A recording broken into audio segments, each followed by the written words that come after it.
FAQ number 26. How did Judas Iscariot die?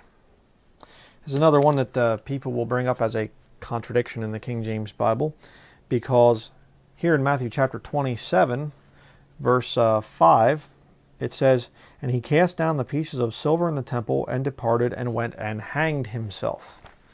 Over here in the book of Acts, chapter 1, verse 18, "Now this man purchased a field with the reward of iniquity, and falling headlong, he burst asunder in the midst, and all his bowels gushed out." So they say, over in Matthew, it's saying he hung himself.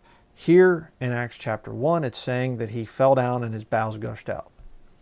Okay? So obviously it's a contradiction. No, again, it's not a contradiction. You see, because Judas Iscariot would have hung himself on the edge of a cliff. That's a smart way to do it, by the way. If I'm not saying to do it, but you go, and because basically the way that one hangs themselves is they put a rope around their neck, and the idea is if the weight of your body, if it goes like this, it'll snap the neck and you're dead. Okay? And of course there are people that try to do it and they fail at it and they just end up choking themselves and go unconscious or something. It's, not very good. But the point is, Judas Iscariot very easily, if you're going to take this thing to a court, we'll say, you can easily prove that he could have gone to the top of a hill. There's a dead tree there and the branches going out over the edge of the cliff. And he looked down and he thought, okay, this will work. Tie a rope around one of the dead branches, put it around your neck, and go and run and jump off and you hang yourself. And remember, there was an earthquake when Jesus died. What if that earthquake rattled that tree and that tree went and fell over, and now he's fallen down there and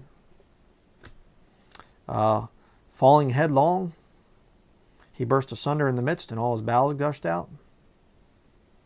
Oh, very easily. Very easily. That could have very easily happened. So again, it's not a contradiction. These people will try to come up with any little thing. Take some little thing from the Bible and just say, there, this doesn't look like it matches up, so reject the whole thing. Reject the fact that the King James Bible matches so much of what's going on. We've been given a more sure word of prophecy. This book is telling us exactly what's happening in our daily news. It's amazing. An implantable microchip being used to control buying and selling. Written back in 1611. And here we have it today. A world government coming, a world religion coming. On and on and on. The whole world seeing the dead bodies of the two witnesses over in the streets of Jerusalem for 3 days. Live television, live satellite TV. It's incredible.